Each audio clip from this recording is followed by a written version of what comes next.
See, what happened was I would get all these really cool stickers and I wouldn't have anything cool enough to stick them on. No place cool enough. No place that I knew I would see all the time.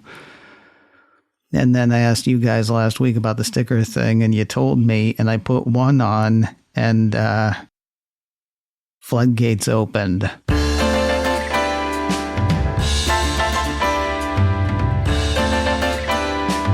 This is macOS Ken. All of the stickers, people. All of them. Apple's shrinking desktop options. Hear that as you will. Maryland lawmakers have questions for Cupertino and hopes for a return to Schmigadoon. It is Wednesday, the 6th of May, 2026. I'm Ken Ray, and this is news from macOS Ken, brought to you by yours truly and sponsored by OneSkin, a new standard for your skin. Try it now with 15% off using code macOSKen at oneskin.co/macOSken. This show is also sponsored by NordLayer, a toggle-ready network security platform built for today's business. You've got to know Nord for its consumer VPN.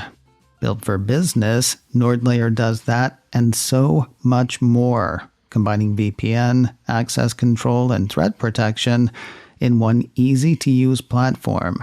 No huge setup required. NordLayer includes step-by-step onboarding with support available 24 hours a day, 7 days a week. What you're adding is security, not a lot of new hardware. NordLayer is a layer that works with your existing setup across major platforms like Windows, Mac, Linux, iPhone, and Android. It comes with a 2-week money-back guarantee and an exclusive offer for macOS Ken listeners. Get up to 22% off NordLayer yearly plans plus 10% on top with offer code macOSKen-10-NordLayer at nordlayer.com/macOSKen. Try it risk-free with that 14-day money-back guarantee. NordLayer, toggle-ready network security built for your business. Get savings on top of savings with offer code macOSKen-10-NordLayer at nordlayer.com/macOSKen. Let's replay our last round of Do You Remember? Remember last week on Apple's second quarter fiscal year 26 earnings call when B of A analyst Wamsi Mohan noted that Apple CEO Tim Cook had noted higher impact from memory as you look beyond the June quarter? Then Mohan asked basically whether the company would be more likely to raise prices or take a hit to margins to grab market share. Mohan was talking about iPhone. Still, I was reminded of that when it came to the Mac on Tuesday. What reminded me of that? Step aside, please, for Wedbush analyst Daniel Ives. Seeking Alpha had the analyst arguing that Apple killed the 256GB, $599 Mac Mini to protect margins. Getting into a Mac Mini will now run buyers $799 to start.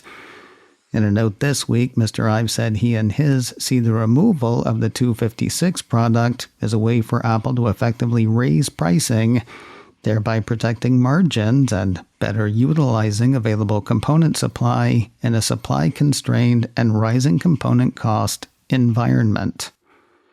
It's not just about keeping margins from shrinking, though. Ives indicates that Apple will actually see a sharp boost in margins on its better configured products. Hey, do you remember the rest of the exchange between Mr. Mohan and Apple CEO Tim Cook last week? Mohan asked his question about Apple raising prices or taking a hit on margins. That led Cook to respond in part, "We will look at a range of options." Mohan was asking specifically about iPhone, I think we assumed that Tim Cook was answering about iPhone. He might have actually been answering a range of questions. It's not just the lower end of the Mac line seeing cuts. Apple Insider ran a piece yesterday that had the Cupertino company pulling higher-end configurations of both Mac Mini and Mac Studio as well. Off the menu, some of the most expensive memory options as RAMnarök runs rampant. The piece says the M3 Ultra version of Mac Studio used to have either 96 gigabytes of memory or 256. Now it is just the 96 gigabytes, according to the report. The M4 Max Mac Studio used to have a 128 gigabyte memory option. It no longer does. Meanwhile, the M4 Pro Mac Mini used to have an option for 64 gigabytes of unified memory. Say goodbye to that. Your options now are 24 or 48 gigabytes. So it appears that among the range of options is limiting options. Clever, thy name is Cook, Perec, Turnus. Who can say? An interesting story from Bloomberg Tuesday. According to the piece, Apple has held "we're just talking" talks about using Intel to produce the main processors for its devices in the US. Yes, that Intel. This was an idea that was actually bandied about a while ago. I know it was mentioned here, but when I tried to find that mention, it turns out I've mentioned Intel a time or two over the past several years. It's not just Intel with which Apple's just talking about talking. According to Bloomberg, the iPhone and iPad maker has had early-stage talks with Intel about enlisting the company's chip-making services, according to people familiar with the deliberations. Meanwhile, Apple execs have made visits to a Samsung plant under development in Texas that'll also make advanced chips. So no, this is not about putting Intel inside. It's about paying Intel to make Apple Silicon, the way Apple currently pays TSMC. Not that there's anything wrong with TSMC. In fact, Apple execs are said to be skittish about using anybody else. But having a single supplier can be problematic. As Bloomberg points out, recent shortages have been driven by the massive build-out of AI data centers and higher than anticipated demand for Macs suitable for running AI models locally. That, in part, highlights the need for Apple to consider additional suppliers. Again, though, they're just talking. Neither Intel nor Samsung have been tapped for Apple Silicon orders to this point. Spokespeople for Apple, Intel, Samsung, and TSMC declined to comment for the Bloomberg report. Apple's being quizzed by lawmakers from the Old Line State. The Old Line State? I've only read it. I've never heard anybody say it. Apple Insider says members of the U.S. Congress from the great state of Maryland have written to outgoing Apple CEO Tim Cook and incoming CEO John Turnus about the closure of Apple Towson Town Center and the treatment of that store's employees. The Maryland store was the first Apple store in the U.S. to vote to unionize. It's one of 3 Apple locations being permanently closed next month, though there is a wrinkle. While employees of the other 2 stores will be able to transfer seamlessly, keeping their jobs and whatever benefits they might have, Towson employees were told that they would have to apply for other jobs. According to Apple, the ability to simply transfer was one that was bargained away by the union that represents them. The union said that that's not true. It also pledged to get lawmakers involved, which takes us to the post office. On Monday, MacRumors says lawmakers penned a letter to Apple questioning the store's closure, which does of course affect those employees. Members of the Maryland Congressional Delegation say the Towson store has been in a strong performing location. They also note that the store recently expanded its workforce. Given these factors, lawmakers say they seek a clearer understanding of the rationale behind this decision, including whether alternatives such as relocation within the Baltimore region or other operational adjustments were meaningfully considered. They also seek confirmation that displaced workers will not be left behind by the closure decision and will have the same access to support as other Apple employees.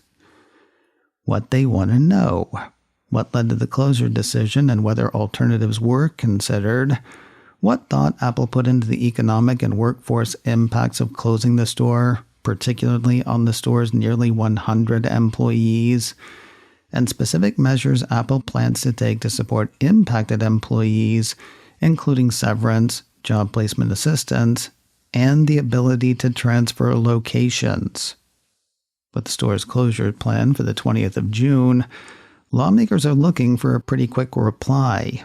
They request a written response by no later than the 15th of May, 2026, as time is of the essence. More news in a moment, but first a word from today's sponsor, OneSkin, a new standard for your skin. There are a lot of great things to recommend OneSkin. It's certified safe for sensitive skin with no added colors, scents, or alcohols. OneSkin was founded by an all-woman team of longevity scientists. Celebrities like Jennifer Aniston and Matthew McConaughey use it. As I say, there are all sorts of reasons to give OneSkin a try. But here's the biggest one to me. OS One Face, the essential moisturizer I've been using from OneSkin. OS One Face is working for me. Wash my face, dry my face, apply the essential moisturizer at the beginning and end of each day, and I am seeing great results. The dry, flaky skin that's bothered me for years is better than it's been in ages. It's making a difference that I can see and feel. Check out the whole range at oneskin.co/macOSken. With over a decade of research behind it, OneSkin's OS One peptide is proven to target the visible signs of aging, helping you unlock your healthiest skin now and as you age. For a limited time, try OneSkin with 15% off using code macOSken at oneskin.co/macOSken. That's 15% off oneskin.co with code macOSken. When they ask where you heard about them, please tell them you heard it on macOSken. Try OneSkin now with 15% off using code macOSken at oneskin.co/macOSken. More software news from Apple. I told you Tuesday that Apple on Monday seeded the first release candidates for BlankOS 26.5 to members of its developer program. Now here it is Wednesday, and I'm here to tell you about something spotted Tuesday in the RC for watchOS 26.5. 9to5Mac has Apple saying that should address a couple of issues some watch wearers are clocking. According to Apple's release notes, watchOS 26.5 fixes an issue where messages on Apple Watch may use SMS instead of iMessage when paired with a dual-SIM iPhone. It's also said to fix an issue where workout app audio alerts could fail to play if the phone is not near the Apple Watch. If you're having either or both of those issues, help is, theoretically, on the way. Not bothering with betas and seeds, Apple on Tuesday released new firmware for AirPods Max 2. A piece from Mac Rumors says the new firmware does something. It's not clear what's included in the firmware update according to the piece, which goes on to note that such updates tend to focus on bug fixes and improvements. I was on the subway in LA last week and saw somebody wearing a pair of AirPods Pro Max. I'm not 100% certain, but I think I may have done an actual physical double take. TF International analyst Ming-Chi went to the Heil site last week, posting a post under a banner that read in part, OpenAI set to redefine smartphones. While that was supposed to happen in 2028, looks like the timeline might have accelerated. Last week, a piece from the Next Web tried to suss out how the smarter smartphone would redefine smartphones. Considering the concept, that piece said the phone, quote, described as not a smartphone with an AI assistant. It's a device where the AI agent is the interface and the app is obsolete. Instead of downloading applications and navigating screens, users would interact with agents that handle tasks directly. Things like ordering transport, booking restaurants, managing email, conducting research, or writing messages. Kuo said last week that mass production of the OpenAI phone wasn't expected until 2028, but that was last week. Hold your nose, we're going back to the Heil site, where Young MC has offered an update. According to that, OpenAI appears to be fast-tracking its first AI agent phone, with mass production targeted as early as the first half of 2027. You know, I would love to forget about this until then. Sadly, I have a feeling we'll not be allowed to. And finally today, in a bit of wishful thinking that the piece itself acknowledges as probably just wishful thinking, 9 to 5 Mac sees a sliver of hope for a third season of the Apple TV musical comedy series, Schmigadoon. Tony Award nominations were announced yesterday, and Schmigadoon was among the nominees. Not the TV series, the Broadway musical based on the TV series. According to the piece, the stage production picked up 12 Tony nominations, including Best Musical. That's tied for the most nominations, with the 12 picked up by The Lost Boys, which, yes, is a musical version of the late 80s teen vampire movie. You know, it's at times like this that I'm glad that I don't work in a tall building. While the Schmigadoon stage production picking up noms doesn't mean a new season will happen, there are a couple of things to keep in mind. First, show creator Cinco Paul had already written the third season when Apple pulled the plug after season 2. That included 25 new songs already waiting to be sung. Second, the show's got heat thanks to the Tony noms. Wishful thinking? Yeah, maybe, but there's a He-Man movie coming out this summer, and it's not the first one. There's an animated version of Animal Farm in movie theaters right now that reviews say is too stupid for adults and too boring for kids. I'm not going to start one of those online petitions or anything, but Schmigadoon Season 3. Here's hoping. macOS Ken, brought to you by me and sponsored by NordLayer. Toggle-ready network security built for your business. Get savings on top of savings with offer code macOSken-10-NordLayer at nordlayer.com/macOSken. This show is also sponsored by OneSkin, a new standard for your skin. Try it now with 15% off using code macOSken at oneskin.co/macOSken. Advertising handled by Backbeat Media, online at backbeatmedia.com. You can find me on Mastodon, macOSken at mastodon.social. You can also send me an email, info@macosken.com. Until next time, that is news from macOS Ken. I'm Ken Ray.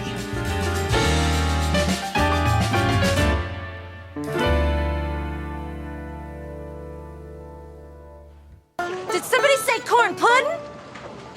No, nobody said corn pudding.